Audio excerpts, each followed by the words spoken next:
So if you are in USA, you might know this, the SVB bank. It just collapsed. The stock went from almost $260 to almost like $33 in just, like 48 hours. So what exactly happened? This bank, so the whatever the bank, whatever the money that we put in our savings account, it's just actually it's not there. In the case you want to withdraw too much money, like they will try to tell you, like we need like 2 3 days to, to give you the actual money in the cash.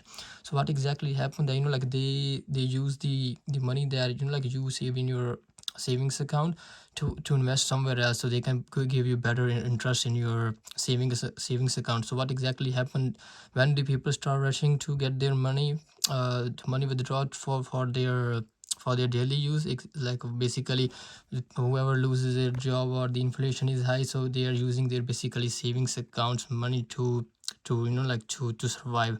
So what exactly happened, the reason of this collapse is because people are withdrawing their money into the cash, but the bank, they don't have that much cash. So where was the money? So what exactly happened, like they invested some the money in, I think, in the bonds.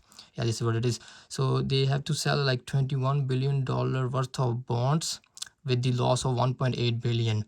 And because the bonds, they were not giving them much returns like compared to right now.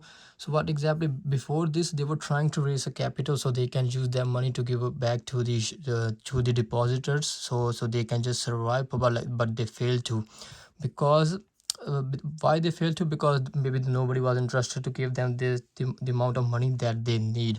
So the other thing that I want to tell you, that, you see this guy, what happened to the Lehman Brothers in 2008 crash? This guy was the CEO for CFO in that bank, but then I think he got hired in this bank as a SVB bank as a chief CAO. But I don't know why they hired this guy. Look what happened to this bank now. So anyways, you can just watch the exactly what happened to the Lehman Brothers in 2008 crash. So now the federal, like the FDIC is in kind of taking care of this bank account right now. So because they're going to sell their like assets to give the money back to the depositors, because people are, like trying to get their money back, and they don't have that much money in their basically the bank, they don't have this much money.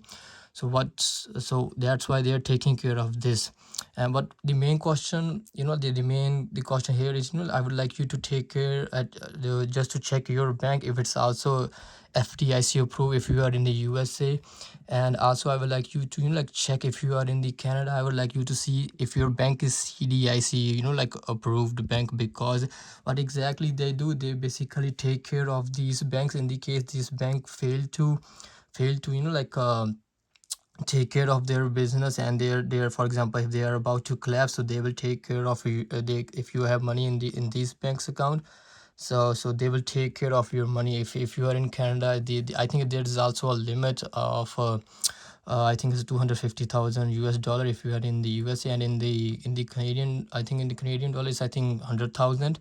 And because and now the FDIC is taking care of SBI bank.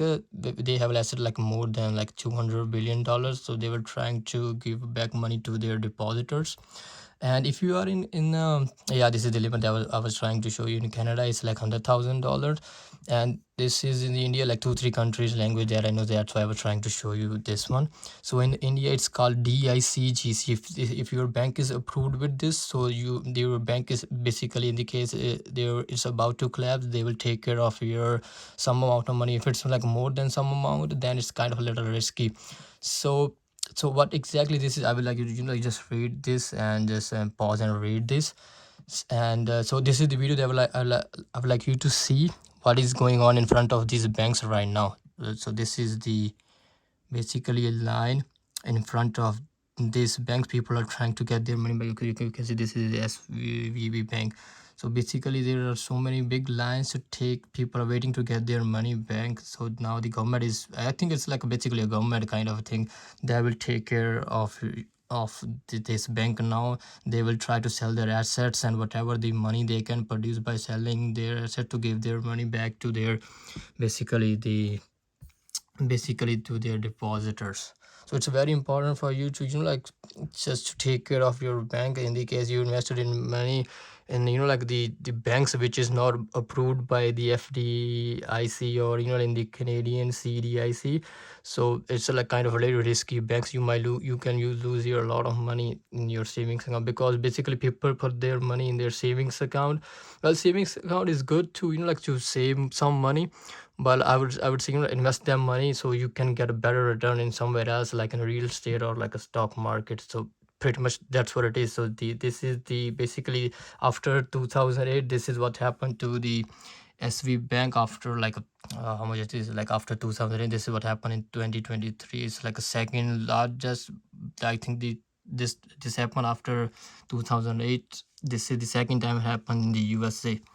The reason is because the bank failed to provide the whatever they're supposed to like to, instead of taking risky moves, they just, I don't know what they were doing. They just lose too much money or somewhere, and they fail to. I think it's because this is also he's also involved in this, because he was also in the Lehman Brother case, and now he was also a CDO, and still I think CEO, Chief Administrator Officer of CVB Security. So I don't know what will happen to the people who, I think they will get money, maybe if there is more, if it's more than $250,000. So I'm not sure what will happen to the people whoever put the money in this bank.